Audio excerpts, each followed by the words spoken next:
Let's do a video. I haven't really looked at astrology in a while. Fucking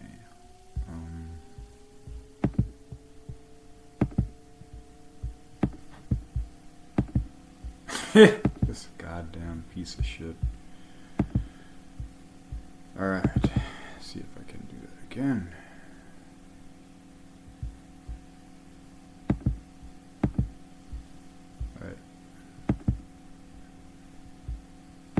Has to be done in a specific way or it's fucked. Why ain't this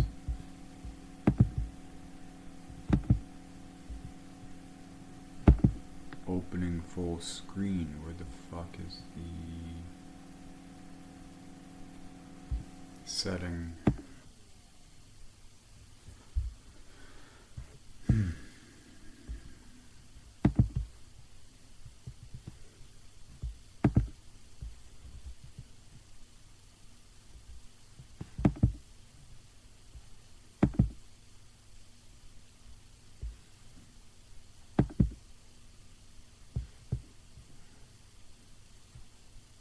Why doesn't it automatically there? There we go. Is it this one? Ah, shit. Alright. Let's do this. Alright, we're saving this baby right here.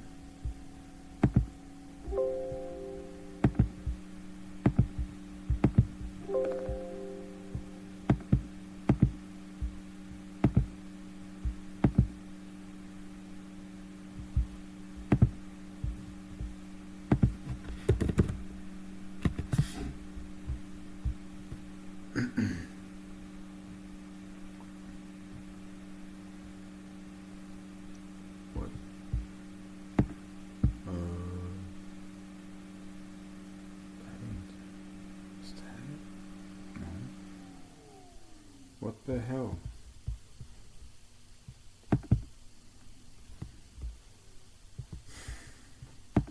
Alright, fuck it. Well, at least that's fucking working.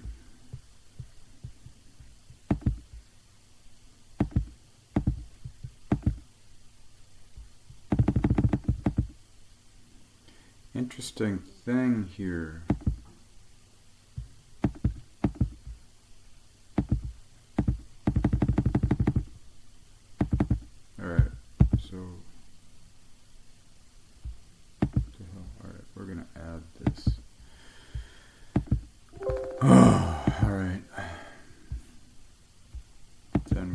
So we know what we're talking about.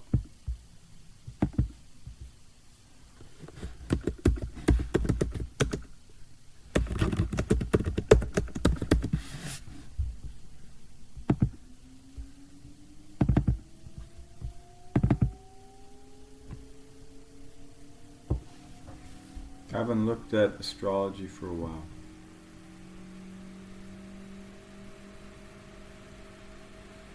I'm just reminded I never needed astrology because I always followed my intuition. Even when it seemed wrong, it was right. So, I mean, the system is just a communal logic for things that are highly intuitive.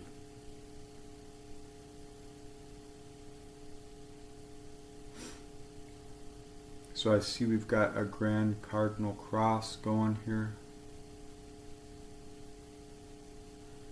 Of course, we have the sun and the moon. Juno's conjunct the sun here. Chiron conjunct the moon. And we've got this Pluto coming into an opposition, or Mars is coming into an opposition with Pluto. Pluto just went direct, it looks like, a few days ago maybe.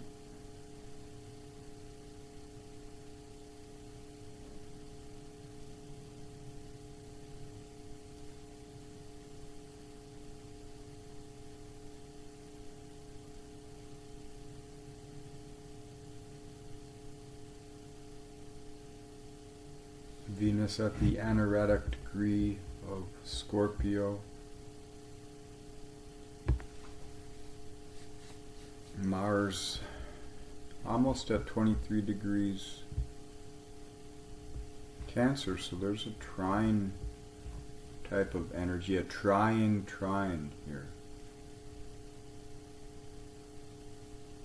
And Venus is opposing Uranus.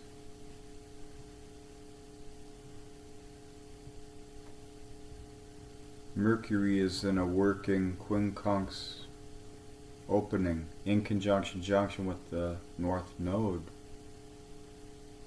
in Aries.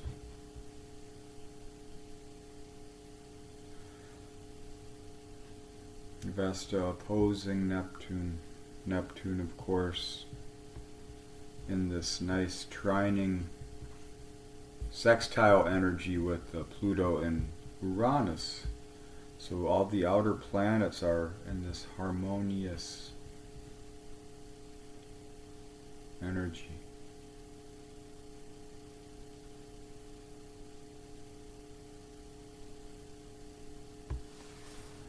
Alright, so we got the fixed star of Spica at 22 degrees Libra. It is said to be a very spiritual star. Squaring Mars here. Mars squaring this full moon.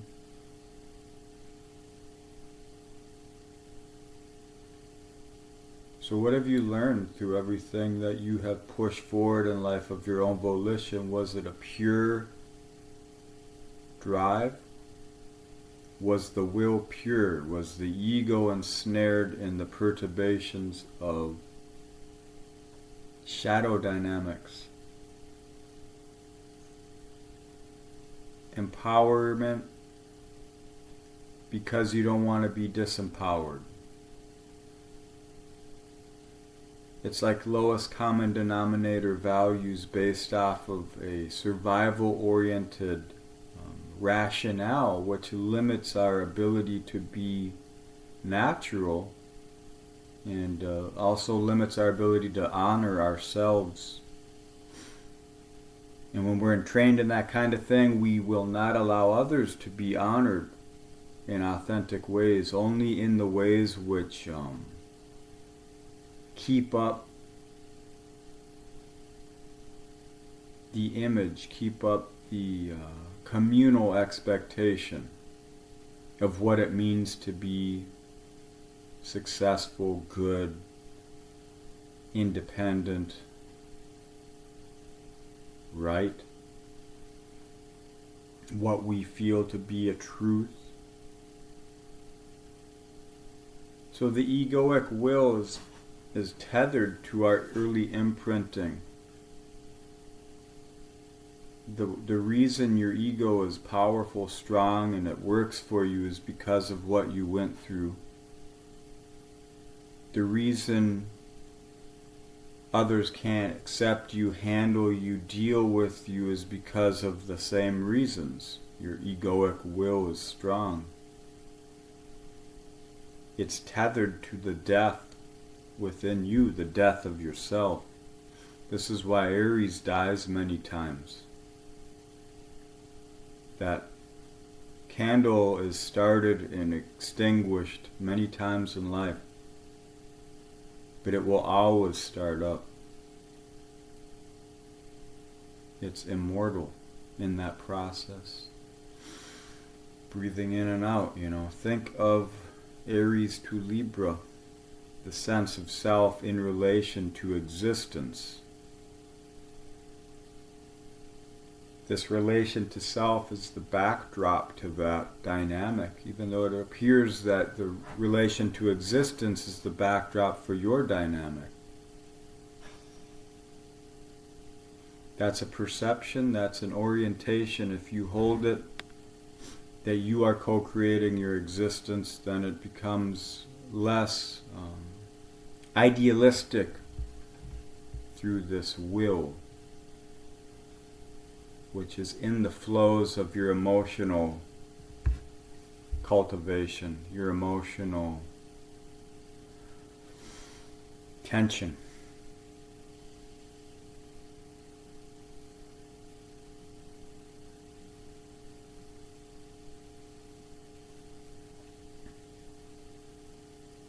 So what change honors you? The world will give us all the change we need. It might not be the kind you want, so it's good to be the co-author of your own life and choose your battles. When you hold the ignorance of yourself, the lack within yourself, you project that. It's just natural.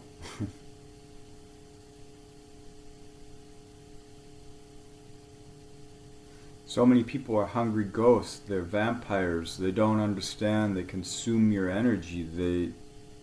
They're trying to burn theirs, but they can't face it, so they burn others. And they will be drawn to you when you are in alignment or trying to figure out, burn through the bullshit of your own darkness and figure out your path. They come to you because your fire is warm. They want to burn in your fire. You symbolize an expression so that they can learn to burn their own.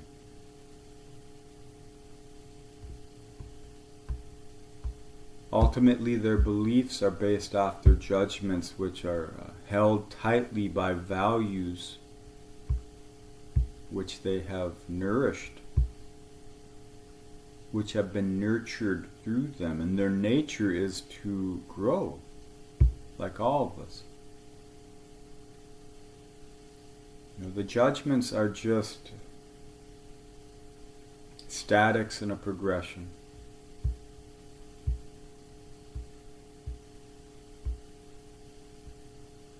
I mean, if you're alive, you're not a god in the sense of which we feel deserves some kind of honor and respect. You're a god in the way of a true expression of life. You're not a god in mind, you're a god in being. Conception kills. It's reactionary. You have to be creative.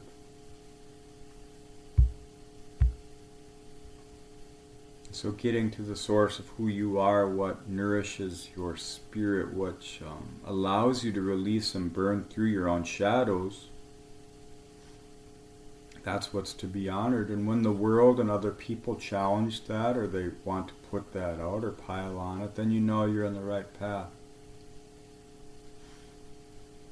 Because distinction creates contrast.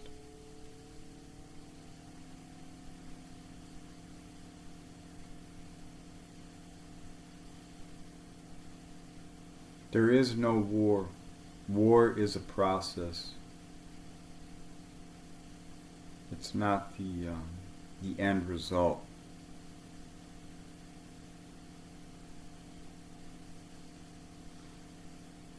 It's easy to say that when you're not in it. But when you're in it, you're ignorant. It takes time before you see what experiences truly were for. To understand that you cultivate yourself, you're co-creating this self through the experiences, and in that way you're transforming those experiences as well. The world gives us all these stories, all these narratives. People who deny themselves hang on to these fucking narratives, and they want to put others down. They want to empower the icon external, and it's because they're afraid, because they don't hold their value. They're learning what it is. That's the vast majority of us, at least at some point in life.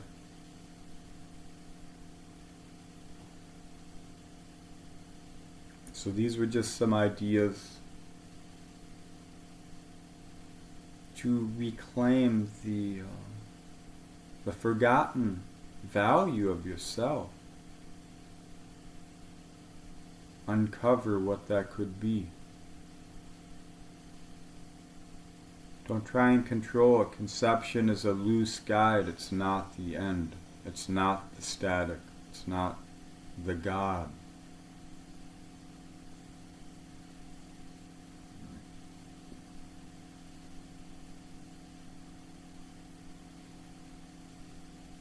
Alright, that's all I wanted to say. So thanks for watching, listening, and being. And a whole bunch of other things.